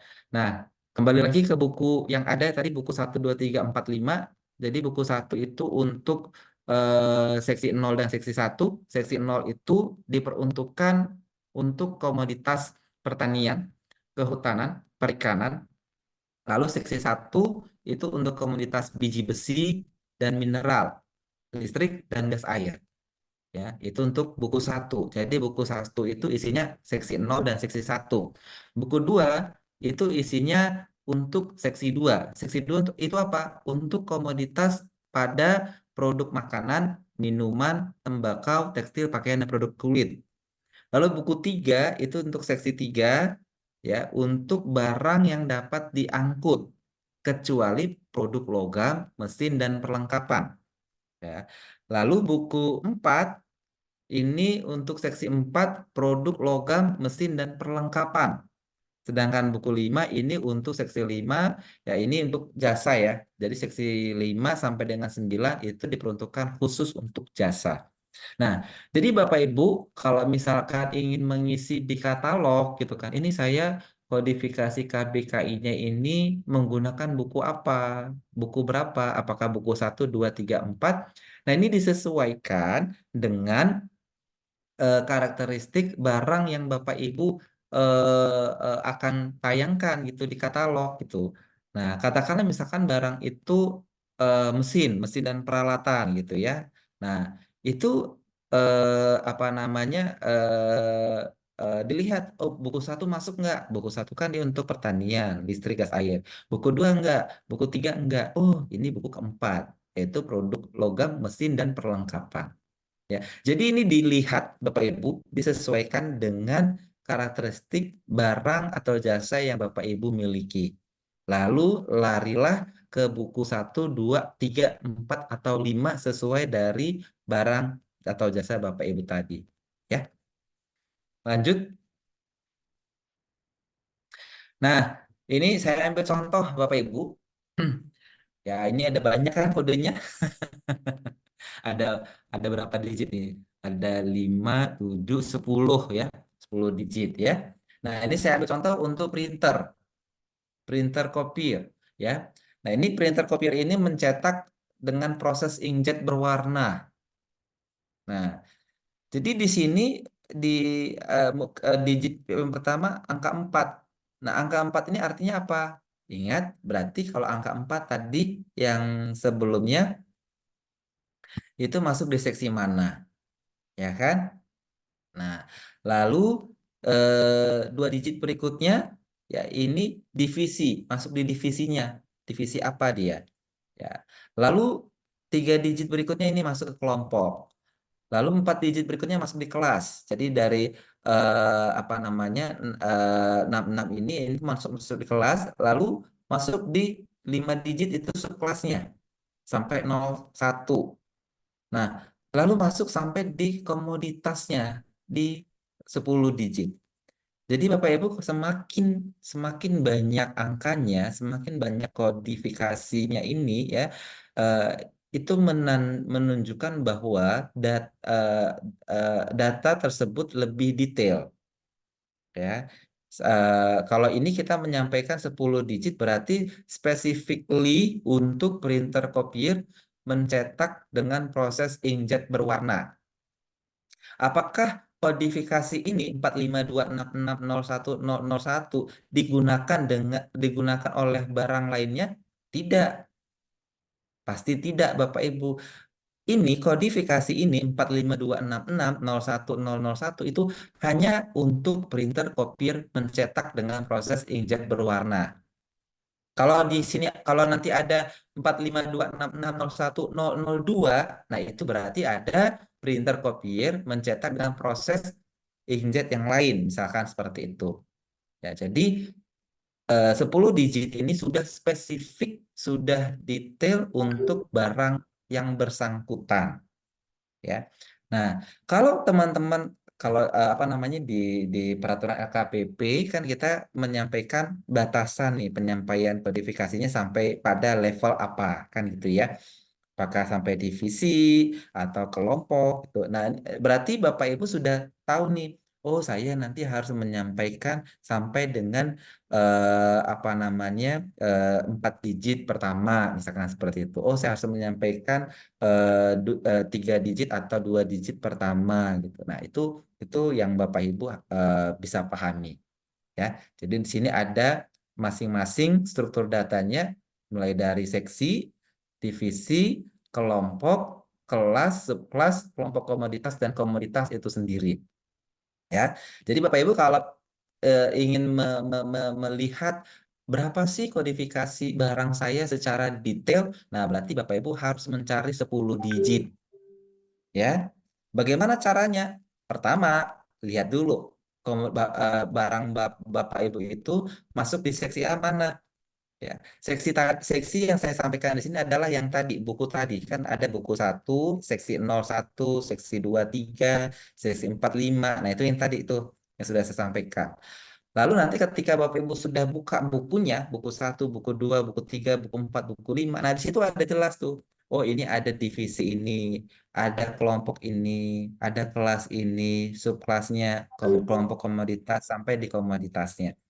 Bapak Ibu lihat komoditas yang berkaitan dengan barang saya adalah ini. Nah, itu sudah disampaikan angkanya sampai 10 digit, baru itu Bapak input ke dalam aplikasi kalau yang diminta adalah 10 digit. Ya. Jadi paham ya Bapak Ibu, di sini penyampaian kenapa kita menyampaikan oh kita butuhnya katakanlah sampai pada level divisi. Oh kita butuhnya pada sampai di subkelas gitu. Oh berarti kalau dengan level sampai di situ kita tidak perlu untuk data yang lebih detail. Ya. Oke, lanjut. Mudah-mudahan Bapak Ibu bisa mengikuti ya. Ini agak apa ya agak sedikit membosankan kalau saya bisa menyampaikan karena ini saya apa namanya dari pengalaman-pengalaman saya ya baik itu di statistik maupun di BPS waktu itu memang kita memasukkan angkanya ini juga cukup cukup melelahkan gitu ya. Eh, Baik, nah ini yang tadi saya sampaikan Bapak Ibu. Jadi ketika ketika apa namanya KBKI atau komoditas tersebut kita ingin dapatkan KBKI-nya gitu ya. Nah, di sini di dalam buku tersebut tersampaikan seperti ini. Ya, jadi saya ambil contoh, misalkan di sini ada apa namanya? Ini boleh dibesarkan lagi nggak ya, panitia?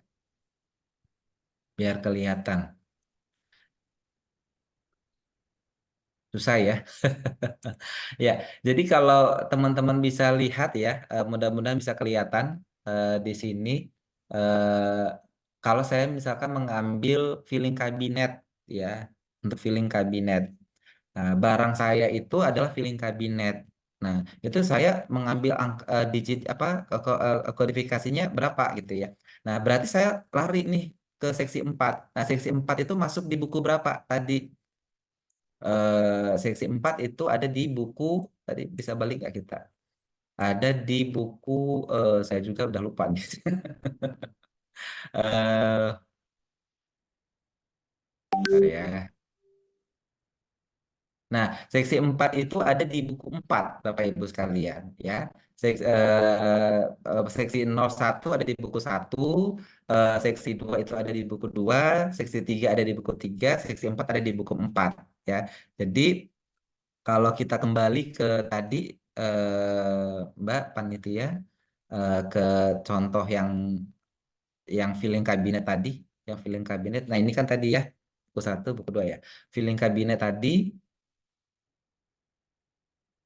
Nah, di sini kan terlihat ya Bapak Ibu ada seksi 4 ya. Itu di buku 4. Nah, ini dia produk logam mesin dan perlengkapan gitu ya. Nah, dia masuk di divisi 42. Produk logam fabrikasi kecuali mesin dan peralatannya. Lalu ada lagi masuk kelompok 429 tambah satu angka 429 ini produk logam fabrikasi lainnya. Ya. Jadi, oh ini ternyata filling kabinet di sini, masuk di sini dia, masuk di subkelas 42993. Ya, itu lemari lapis baja atau yang diperkuat peti pengaman dan pintu serta laci penyimpan untuk ruangan pengaman peti dokumen atau uang dan sejenisnya dari logam tidak mulia. Ya, jadi untuk KBKI-nya di sini ya 442 4429 93 00001 ya. Jadi untuk mengambil KBKI-nya 4429930001 filing kabinet. Itu KBKI-nya. Ya. Nah, Pak, apa sih artinya yang di sebelah kanannya? Ada KKI, ada KBLI, ada HS code. Nah, yang sebelah kanannya ini adalah kodifikasi padanannya, Bapak Ibu sekalian. Jadi, KBKI itu sudah ada padanannya dengan KBLI dan HS code-nya. Ya. Nah, jadi kalau misalkan filing kabinet itu komoditas saya itu saya masuk di KBLI 25991. Untuk lapangan usaha saya berarti 25991 kodenya. Kalau HS-nya ya, ini HS ini biasanya digunakan untuk apa namanya? Ekspor impor ya. Nah, itu kodifikasinya 8303000000. Nah, ini padanannya. Jadi dengan mendapatkan KBKI-nya saja, itu kita sebenarnya sudah tahu nih, oh KBLI-nya berapa. Itu. Ya, jadi ini sudah difasilitasi oleh teman-teman BPS. Tuh. Ya, begitu juga contoh yang lain. Ya, ada banyak, misalkan lemari, ya, lemari kartu atau peti apa ya untuk yang biasa, misalnya perlengkapan kantor ya, perlengkapan kantor dan meja tulis lainnya, yaitu yang di bawah ya. Nah, itu eh, apa namanya?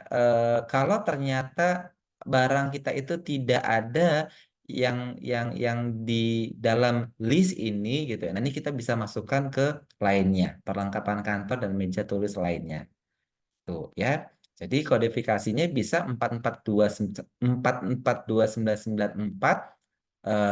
999 ya. Tapi ingat ini karakteristiknya hanya untuk produk logam, mesin dan perlengkapan. Ya, tapi kalau kalau ya, jika perlengkapan kantor itu terbuat dari bukan logam, berarti dia tidak masuk di sini. Ini hanya untuk yang perlengkapan kantor dan meja tulis yang terbuat dari logam. Ya, oke. Lanjut.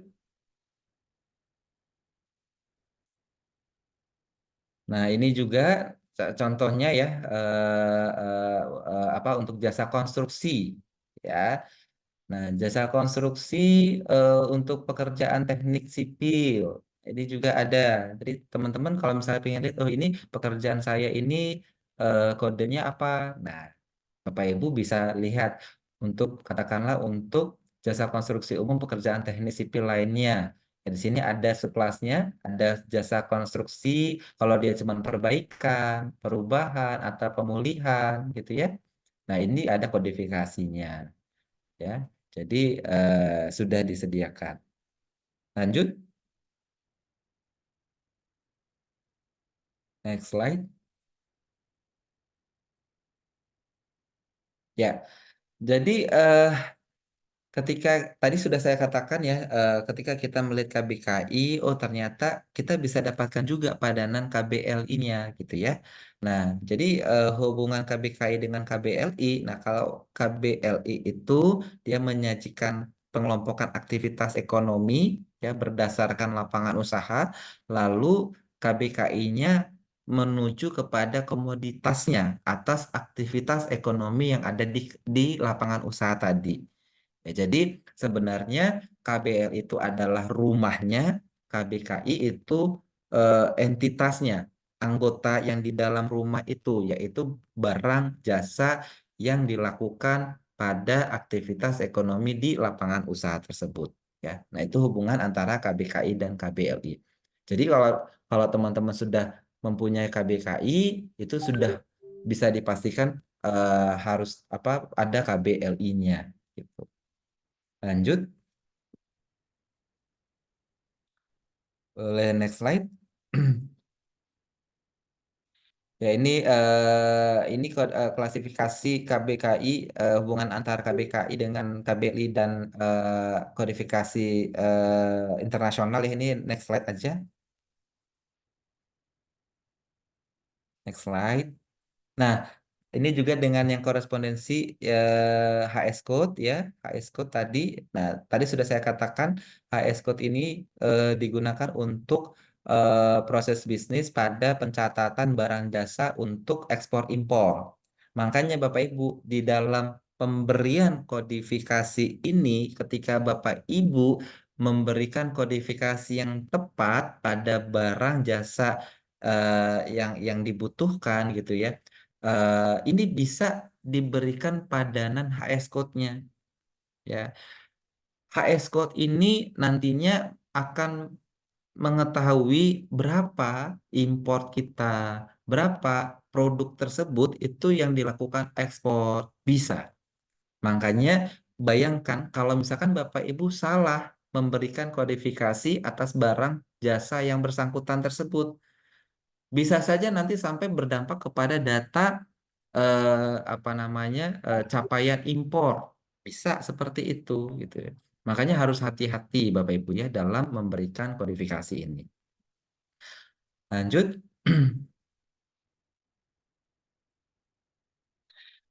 Nah, ini secara apa namanya implementasi di pengadaan. Jadi kalau misalkan kita dalam satu paket pengadaan tersebut itu kita melakukan pengadaan untuk furniture gitu ya. Nah ini Bapak Ibu juga harus jelaskan juga ini furniture kan banyak ya. Ada furniture untuk kantor, ada furniture untuk industri, untuk rumah tangga gitu ya. Nah ini harus ketahui ya untuk disampaikan bahwa jangan membuat apa namanya paket pengadaan itu namanya jangan terlalu general Bapak Ibu. Kenapa? Karena nanti akan menyulitkan dalam memberikan kodifikasi ya. Jadi kalau misalkan furniture saja gitu. Nah, ini furniture-nya apa nih? Apakah furniture kantor gitu ya? Dan selain itu ada juga nih penyebutan oh ini furniture-nya ini dilakukan oleh pelaku usaha perorangan atau industri atau badan usaha ada juga ya. Jadi ini macam-macam ya. Nah, jadi kalau misalkan untuk furniture yang kita butuhkan itu juga harus disampaikan ini terbuat dari apa ya kan ada furniture dari logam ada furniture dari kayu itu juga kodifikasinya juga berbeda-beda ya makanya saya katakan di sini Bapak Ibu ketika nanti teman-teman PPK gitu ya akan apa namanya membuat paketnya ya item-item pekerjaannya itu jangan terlalu general ya. Tolong dibuat apa namanya karakteristik dari barang itu apa gitu. Biar nanti ketika mencari kodifikasinya tidak sulit. Lanjut.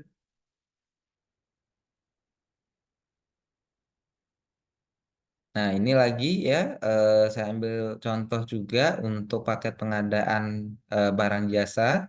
Tadi sudah saya sampaikan untuk contohnya misalkan meja logam, yaitu bukan meja atau bukan meja mesin tik di sini ada ya. Berarti ini meja logam yang dipakai katakanlah untuk di kantor gitu ya.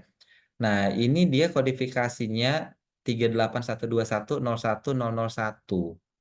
Ya, jadi artinya kalau memang ada kebutuhan meja yang terbuat dari logam gitu ya. Nah, ini disesuaikan dengan kodifikasi yang ada ya. Ada juga di sini meja mesin tulis, ada meja komputer dari logam. Kalau dari kayu beda lagi gitu ya. Jadi jangan langsung oh ini kan meja langsung diambil. Itu beda kodifikasinya. Lanjut. Lalu alat kesehatan, ini saya ambil contoh juga untuk yang alat kesehatan. Di sini ada alat bantu pendengaran, ya. Ini juga dibedakan dari pelaku usahanya. Ada perorangan, ada industri, ada badan usaha, gitu ya. Nah ini KBKI-nya dari kelompok 481. Nah ini perlengkapan medis dan bedah serta peralatan ortopedik, ya.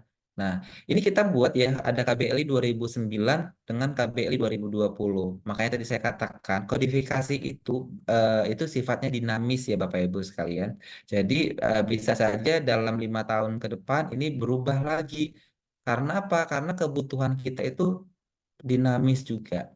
Ya, yang awalnya di dalam list atau inventaris kodifikasi ini barang tersebut tidak ada tahun ini. Ternyata dengan kebutuhan itu semakin meningkat terhadap barang itu, nah ini akhirnya mau tidak mau dia harus punya kodifikasi sendiri, ya.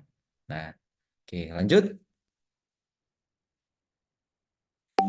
Ya, ini juga contoh-contoh di sini ya, untuk yang alat kesehatan ada grup hearing aid or grup auditory trainer gitu ya. Ini 48172 01001 gitu untuk kodifikasinya. Ada juga alat bantu pendengaran tidak termasuk bagian dari aksesoris lainnya. Ini 48172 01999. Oke. Lanjut.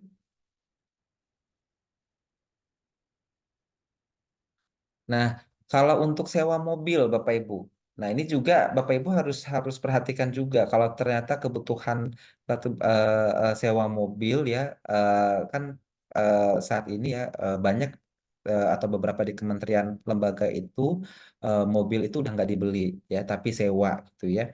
Nah, ini juga harus dibedakan antara sewa mobil barang tersebut ya, tanpa operator atau dengan operator, dengan driver atau tanpa driver.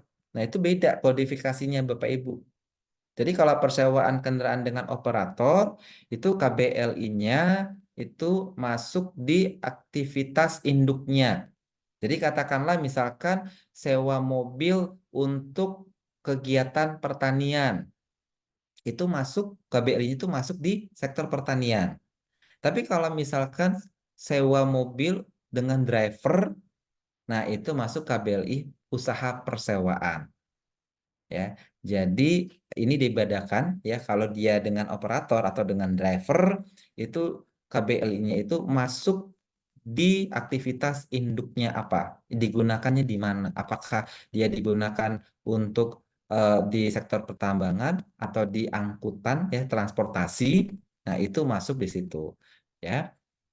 Kalau dia dengan operator berarti dia masuk di usaha persewaan ya. KBLI-nya itu di 2009 itu 771.100, sedangkan di 2020 itu tetap 771.100 ya.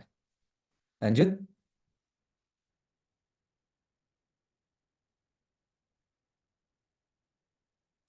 Ya, ini next slide aja nih contoh-contohnya ya. Nanti teman-teman juga bisa lihat dari banyak contoh-contoh kodifikasi ya. Ini next slide, Mbak.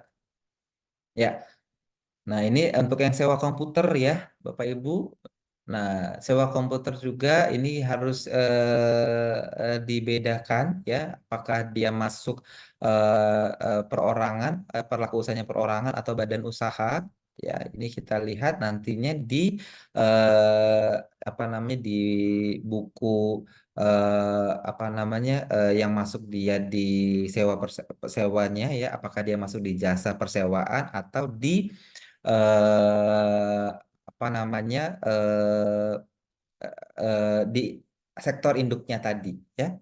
Jadi kalau dia menggunakan persewaan komputer tanpa operator yaitu KBLI-nya 77307 ya, itu masuk di jasa persewaan dan sewa guna usaha ya. Tapi kalau misalkan dia apa namanya dengan operator, nah ini juga beda lagi kodenya ya. Lanjut. Ini next saja. Ini contoh-contoh ya yang tadi sudah saya jelaskan Bapak Ibu. Ya. Mungkin bisa ke slide terakhir Mbak. Jadi ini ada banyak contoh-contoh yang saya sampaikan di sini. Nanti teman-teman bisa baca perbedaan di masing-masing kodifikasi. Kalau sekilas dia mirip atau sama, tapi kodifikasinya ada banyak atau ada beberapa. Nah ini bagaimana Bapak Ibu bisa melihat berdasarkan karakteristik barang atau jasa yang Bapak Ibu harus berikan kode ya. Nah, ini Bapak Ibu untuk sebagai pembelajaran nanti Bapak Ibu bisa baca-baca. Ini buku ini sudah dikeluarkan oleh BPS ya. Kami di LKPP juga menggunakan apa namanya buku yang tadi sudah saya sampaikan, tetapi ini kita sudah masukkan di dalam sistem aplikasi di API ya. Nanti Bapak Ibu tinggal search ya di aplikasi, tinggal search mencari keyword barang karakteristik barang atau jasa yang Bapak Ibu ingin berikan kode ya. Nah, itu sudah ada di dalam aplikasi. Lanjut.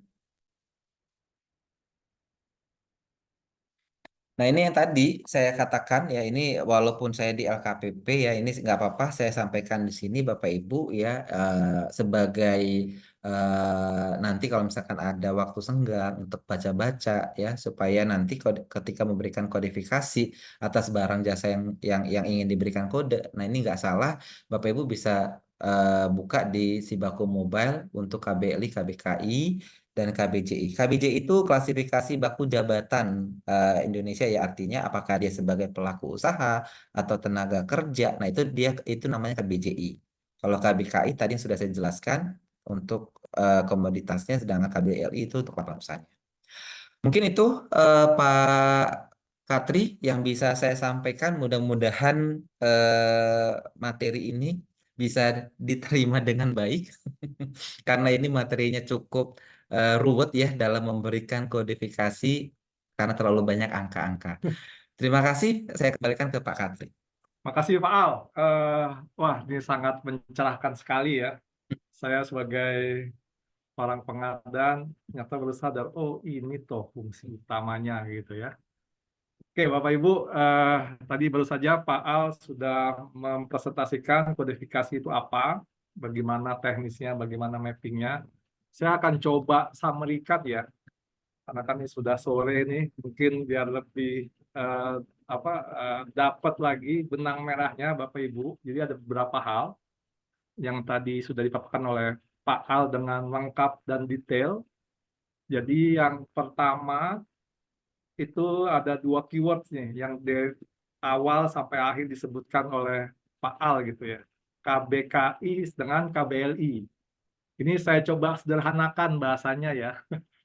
KBL itu merupakan kodifikasi untuk badan usaha atau aktivitas ekonominya, atau untuk mengklasifikasikan vendornya atau penyedia atau pelaku usahanya gitu ya. Itu untuk KBLI, itu yang ada di NIB.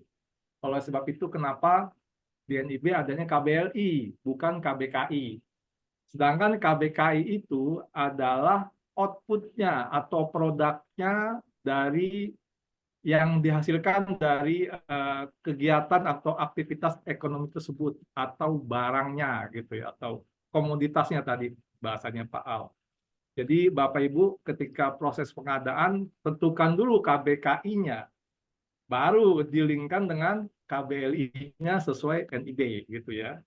Dan itu memang harus di mapping yang tadi sudah dijelaskan dengan sangat detail oleh Pak Al bagaimana memapping KBKI dan KBLI.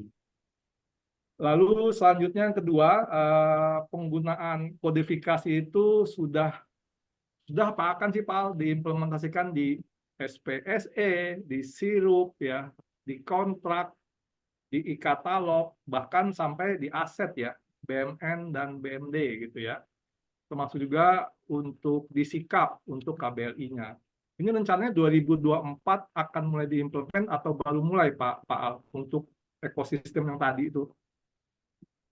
Ya, Pak Katri, kalau untuk aset saat ini kita masih belum ya, Aset kita belum, belum BMN belum ya? melakukan Oke, ya harmonisasinya. oke. Tapi yang sudah kita lakukan antara KBKI yang ada di LKPP dengan SIPD Oke, itu SPD. sudah selesai dan sudah siap running untuk di 2024. Jadi nanti teman-teman pemerintah daerah baik itu provinsi, kabupaten, kota, ketika nanti menginput kodifikasi SIPD yang ada di SPD itu nanti sudah langsung didapatkan dengan padanan KBKI-nya. Nah, sudah dipermudah tuh untuk kodifikasinya ya. Jadi Ya. tadi yang dijelaskan oleh Pak Al, kodifikasi ini ternyata bukan hanya untuk keperluan PBJ saja gitu ya, namun juga untuk diperlukan oleh instansi lain untuk keperluan yang lebih luas dan strategis ya.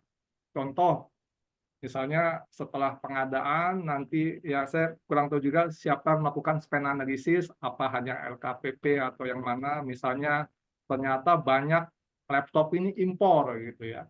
Nah, setelah data dianalisa, oh banyak laptop impor. Nah, bagi Kementerian Perindustrian mungkin nggak dibikin pabrik laptop di dalam negeri gitu ya. Lalu untuk Kementerian Keuangan ini kalau untuk mendukung pabrik laptop dalam negeri, bagaimana insentifnya, misalnya pajak pabriknya dikurangin, pajak impor dinaikkan gitu ya. Kementerian dalam negeri juga bisa menganalisa data-data asetnya kalau nanti dipakai ya, karena sekarang belum. Kominfo atau BKPM gitu bisa mengundang pabrik-pabrik atau perusahaan laptop luar negeri bikin pabrik laptop di Indonesia.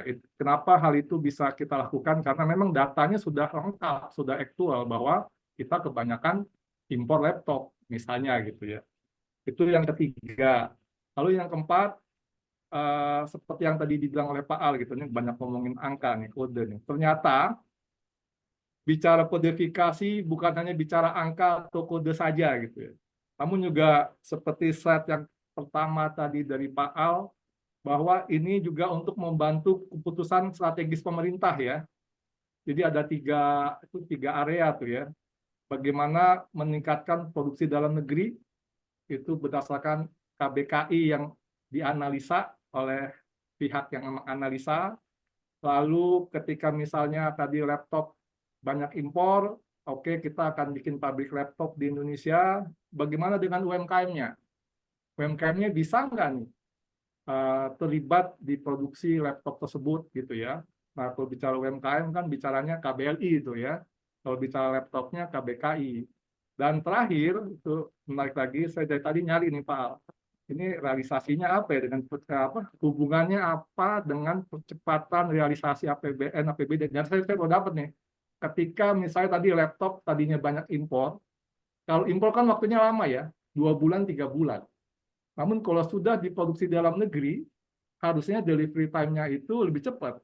Mungkin 2 minggu atau sebulan. Yang artinya semakin cepat barang itu dideliver, harusnya pembayarannya dan realisasi anggarannya, baik APBN maupun APBD-nya bisa lebih cepat. Itu ternyata benang merahnya Pak Al. Dan juga meningkatkan, dan agar dapat meningkatkan ekonomi nasional. Saya baru dapat terakhir gitu tadi. Hubungan slide pertamanya Pak Al dengan itu. Itu Bapak Ibu ya, jadi bukan hanya angka. Jadi Betul. salah satu strategi meningkatkan ekonomi nasional itu adalah implementasi kodifikasi. Itu keren banget. Iya, betul. Kita nggak nyangka gitu. Betul sekali, Pak. Oke, untuk Ya, selanjutnya, jadi dengan adanya yes, monggo. ya, dengan adanya kodifikasi ini kita nanti akan tahu nih Pak Katri, di mana nih, sektor mana nih yang sebenarnya dari perencanaan itu udah ada tuh ya kebutuhannya, tapi kok lambat nih. Betul, Nah, itu kan akan ketahuan di situ, betul. gitu poinnya. Betul, karena data Mm-mm. itu semua dari data sih Pak ya. Betul sekali, semua dari data, Betul banget, big betul. data. Jadi data yang lengkap dan akurat gitu juga ya. Jadi jangan salah Betul kasih banget, betul. kodifikasi. Nanti datanya salah, analisa datanya salah, keputusannya nanti bisa salah juga Ya, gitu kan. nah itu dia. Iya. Oke. Betul Eh, sekali. Dan selama ini knowledge terkait dengan kodifikasi kan kurang ya Pak ya, apalagi betul, di teman-teman PPK atau pelaku usaha itu kesulitan mencari kodifikasi barang atau jasa yang mereka butuhkan. betul. Itu. Itu tantangan yang harus di itu tuh, harus segera Ya. apa di apa di di kita jalani ya untuk Mm-mm. sosialisasi Ya. supaya orang ngerti bagaimana mengelompokkan KBKI dan KBLI. Oke Pak Al, itu saja dari saya itunya summary-nya. Nah, sekarang kita sampai ke next sesinya untuk tanya jawab ya. Ini silakan Bapak Ibu yang ingin bertanya di chat, nanti akan coba saya bacakan dan tanya ke Pak Al ya. Sebentar. Ini ada satu.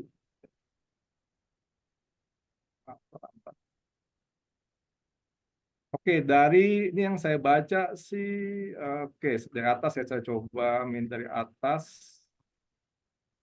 Oke, apakah dari Pak M. Yud, kayaknya Pak Muhammad Yud nih ya, apakah ada file buku 1 sampai 5? Kalau ada, bisakah di-share? Monggo Pak Al, itu pertanyaan dari Pak Yud. Ya, kalau saya saat ini apa ya? Karena kan saya kemarin tuh proses pindah ya Pak ya dari BPS ke LKPP gitu ya. Jadi honestly speaking saya filenya sudah tidak punya. Tetapi nanti teman-teman bisa googling itu kita apa namanya buku itu juga ada apa public domain ya public domain. Nah, itu bisa di googling, coba di googling atau juga bisa berkunjung ke laman BPS ya bps.go.id untuk mendapatkan buku 1, 2, 3, 4, dan 5 tadi. Oke, siap Pak Al. Oke, selanjutnya dari Ibu Betty Apriliana. Kalau KBKI suatu perusahaan bisa dilihat di mana ya? Kan kalau KBLI bisa dilihat di SBU atau SIUP atau NIB kali ya, maksudnya KBLI. Monggo Pak Al. Ya, seperti yang tadi saya sampaikan, kebutuhan dari KBKI ini tadi ya, mulai tahapan pengadaan itu kan dari penganggaran itu kebutuhan KBKI masih belum, ya kan? Mulai dari nanti dia dari sirup, ya, lalu masuk ke pelaksanaannya ya di dalam pemilih. Kalau di dalam tender ya, untuk tender itu ada penyampaian HPS ya, dan penyampaian HPS itu ada rincian item pekerjaannya. Nah, di dalam penyampaian item pekerjaan ini, nah itu yang dibutuhkan KBKI-nya. Ibu siapa tadi? Ibu Betty Apriliana. Ibu Betty. Ya. Nah, jadi kalau ditanya kalau ditanya mau lihat KBKI satu perusahaan, sebenarnya yang menginputnya itu ya kalau di dalam aplikasi ya untuk apa proses pemilihan atau di tender. Nah, ini teman-teman PPK ya, sedangkan di e-katalog nanti ketika akan menyampaikan atau memberikan informasi di katalog elektronik untuk siap tayang itu nanti teman-teman vendor, teman-teman penyedia. Nah, makanya teman-teman penyedia itu harus punya knowledge atau harus aware kodifikasi KBKI terhadap barang yang Ya. dia mau tayangkan itu apa, bagaimana cara memberikan kodifikasinya. Ya. Nah, itu yang harus diketahui oleh teman-teman pelaku usaha. Nah, walaupun di dalam sistem Pak Katri itu kita sudah ada tuh kayak tool search-nya.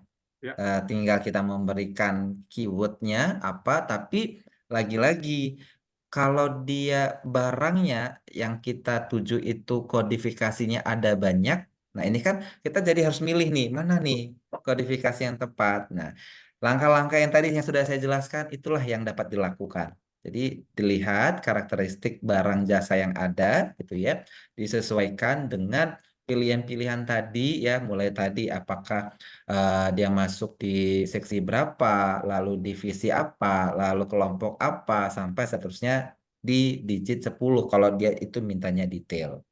Ya. Begitu Pak Katri. Ya Pak Al. Ya, jadi begitu Bu Betty ya. Jadi Bu Betty, kalau perusahaannya itu KBLI, kalau produknya jasa atau barangnya itu baru disebut KBKI gitu ya. Itu Bu Betty ya. Oke, Kalau KBLI umumnya sudah diketahui tuh NIB. Pak Ya, Katri, betul. Di NIB teman-teman ada ya. ya, Betul. teman-teman pelaku usaha Ya, dari NIB, betul. mostly nggak ada masalah kan Ya, ya. Nah, yang sering terjadi masalah adalah ketika memberikan kodifikasi untuk KBKI, baru apalagi ya. teman-teman pelaku usaha yang giat nih di e-purchasing, di katalog elektronik. Nah, ini yang kesulitan buat mereka, Ya. gitu Pak. Oke, Pak Al. Lalu selanjutnya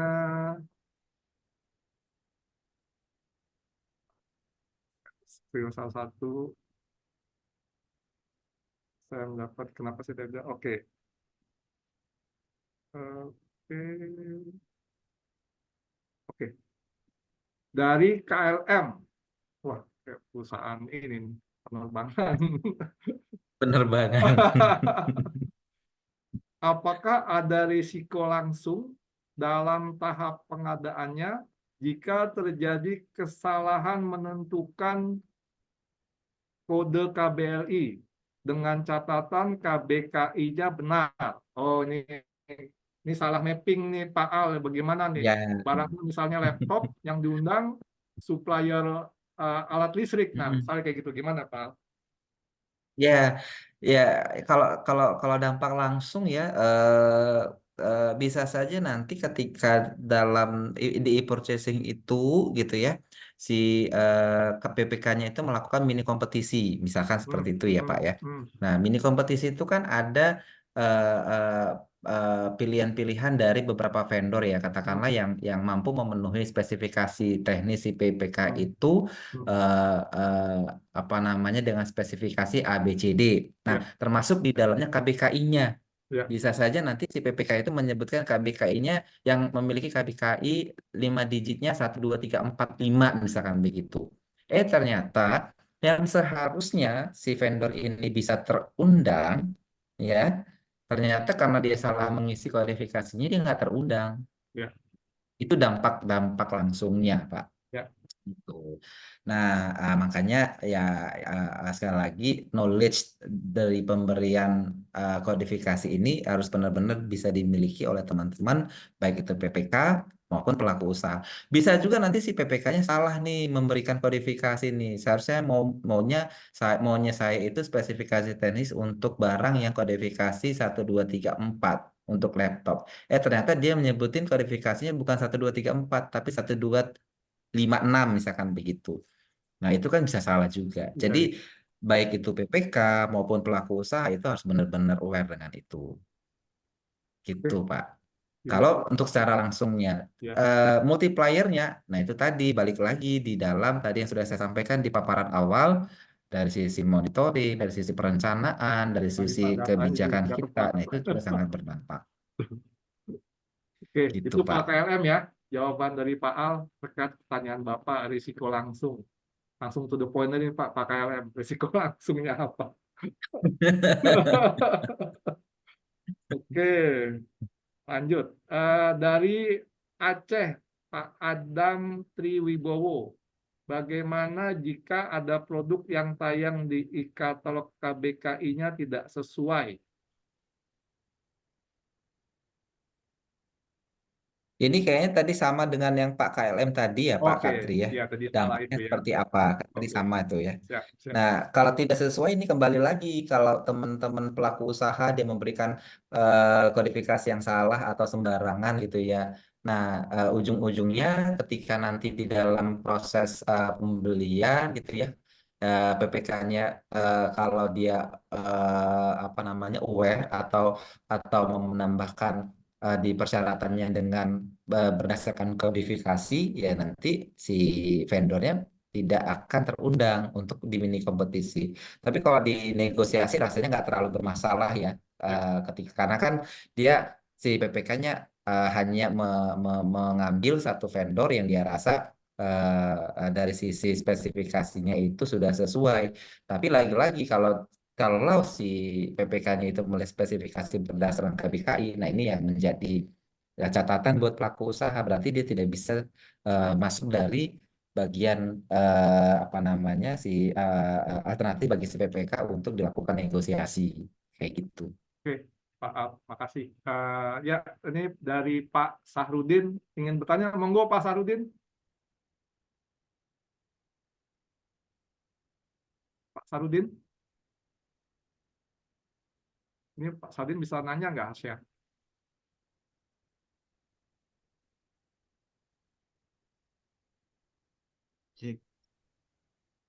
Nggak bisa. Oh ya wes, saya skip dulu. Oke, lanjut ke Pak Enyut lagi, apakah hasil pengumpulan data barang sesuai KBKI tersebut pada sistem bisa diperoleh atau diminta melalui ISB? Ya, ini kembali kepada ini ya Pak ya. Kalau di luar dari LKPP, karena kan pengelolanya kan untuk sistem aplikasi pengadaan ini dikelola oleh LKPP ya Pak ya. Apakah kebutuhan data itu tujuannya untuk apa gitu ya, ini kan harus benar-benar tersampaikan itu. Nah, kalau memang ada kebutuhan hasil dari data KBKI, barang yang berdasarkan KBKI ini memang dibutuhkan secara strategis, ini silakan saja bersurat ke kami Pak Katri gitu ya. Oke. Nah, tapi kalau misalkan ternyata kebutuhannya itu apa namanya, hanya cuma ingin tahu saja gitu kan ya. Ini nanti silakan melihat di apa namanya, aplikasi yang sedang dikembangkan oleh teman-teman Telkom. Apa namanya, kami sedang kolaborasi dengan Telkom untuk memberikan satu apa tampilan eh, monitoring pengadaan yang nantinya bisa dilihat oleh publik gitu Pak. Oke, siapa? Ini pertanyaan terakhir, Bapak Ibu ya. Yang terakhir Pak Al, ini agak teknis nih. Ibu Ya, Desi Marita, untuk item pekerjaan yang lebih dari 10 item pekerjaan, maka yang dilakukan kodifikasi adalah 10 item pekerjaan dengan nilai rincian HPS terbesar. ya, Maksud nilai rincian HPS terbesar tersebut, kita melakukan ranking nilai HPS, kemudian apakah dilakukan perkalian dengan volume atau tidak? Itu ya. pertanyaannya Pak. Ya, jadi nanti tinggal ditotalkan. Tapi jadi benar sekali ya Pak ya, dengan volumenya berapa. Misalkan katakanlah untuk rincian A, B, C, D gitu ya, sampai J gitu ya. Ya, Nah, untuk masing-masing rincian itu diambil untuk total masing-masing rincian yang terbesar gitu ya, 10 yang terbesar itu yang dimasukkan untuk diberikan KBKI ya, ya. Jadi memang benar, karena ini kita melihat rasanya kalau semua harapan kami Pak Katri itu semua ya. harapan kami gitu. Tapi khawatirnya teman-teman mengalami kesulitan untuk mengisi KBKI-nya dari semua item pekerjaan gitu ya. Nah, akhirnya kami memutuskan ya udah 10 saja dari total per masing-masing itemnya gitu. Ya.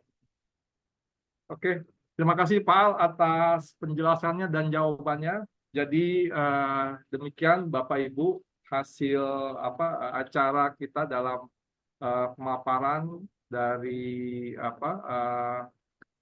pemaparan tentang kodifikasi ya dari Pak Antonius Lambok Siombing atau panggilan sayangnya Pak Al gitu ya. Semoga acara ini atau sebenarnya dapat membantu Bapak dan Ibu dalam proses pengadaan barang jasa di tempat Bapak Ibu. Tapi selamat sore. Terima kasih Pak Al atas pemaparannya, sangat mencerahkan sekali.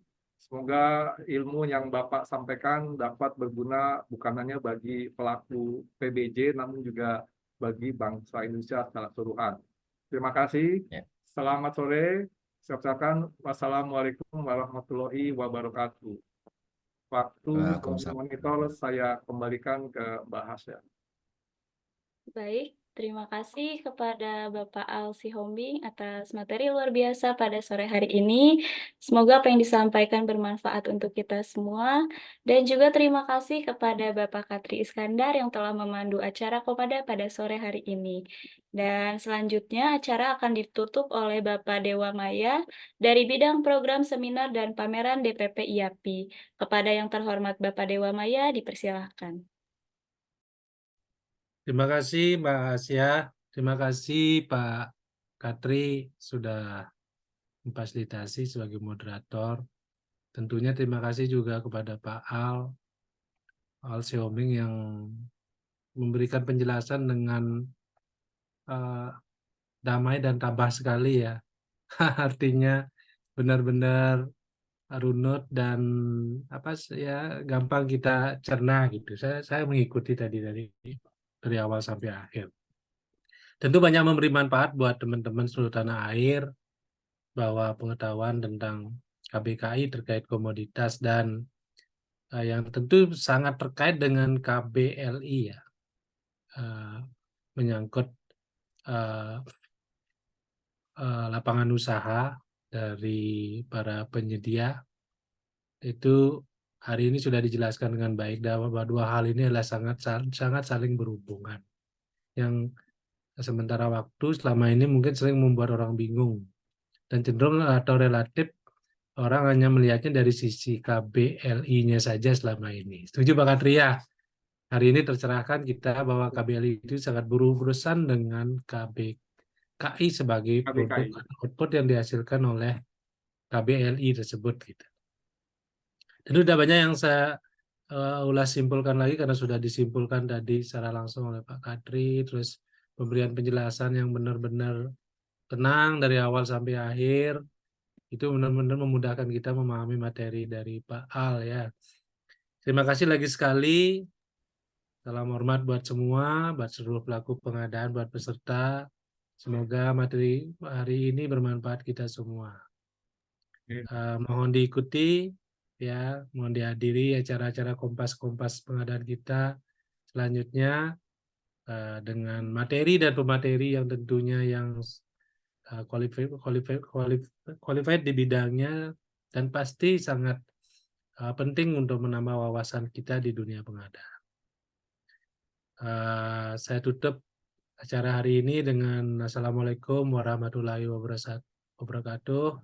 Om Santi Santi Santi Om. Salam sejahtera buat kita semua. Selamat bermalam minggu. Kepada Mbak Asya. Dewa Maya, yuk. Ya, selamat semua ya. Saya kembalikan waktunya Mbak Asya. Mohon ditutup ya dan disiapkan acara untuk 2 mingguan kita ke depannya nanti. Terima kasih. Baik, terima kasih Pak Dewa Maya atas penutup acara Kompas Pengadaan kali ini. Bapak dan Ibu hadirin, izinkan saya memberikan beberapa informasi bahwa pertama, Bapak dan Ibu yang belum menjadi anggota IAPI dapat mendaftarkan diri di website berikut, link terlampir di kolom chat. Dan bagi Bapak Ibu anggota IAPI dimohon untuk segera melakukan profiling anggota. Video tutorialnya dapat disaksikan di akun YouTube DPP IAPI. Selanjutnya, untuk informasi seputar kegiatan dan pelatihan yang diselenggarakan IAPI, Bapak Ibu dapat akses di kolom event pada website IAPI, dan khusus pelatihan yang diselenggarakan IAPI dapat diakses melalui Instagram lppbj.dpp_IAPI. Dan selanjutnya, sebagai informasi, setiap event Kompas Pengadaan dapat disaksikan kembali pada channel YouTube DPP IAPI. Jangan lupa like dan subscribe. Kemudian selanjutnya, Kompas Pengadaan kedua akan hadir pada tanggal 27 Januari 2024, tentunya dengan tema yang juga menarik mengenai mitigasi dan pengelolaan risiko PWJ.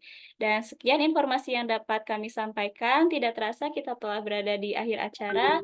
Sekali lagi terima kasih kepada Bapak dan Ibu yang telah hadir pada Kompas Pengadaan ke-1 ini. Saya selaku MC mohon maaf atas segala kekurangan dan mohon undur diri. Sampai jumpa di Komada selanjutnya 27 Januari 2024. Wassalamualaikum warahmatullahi wabarakatuh. Waalaikumsalam. Waalaikumsalam warahmatullahi wabarakatuh. Izin live Bapak Ibu. Terima kasih. Salam. Pak Al. Terima kasih dari Riau. Terima kasih dari Tanah. Waalaikumsalam, terima kasih.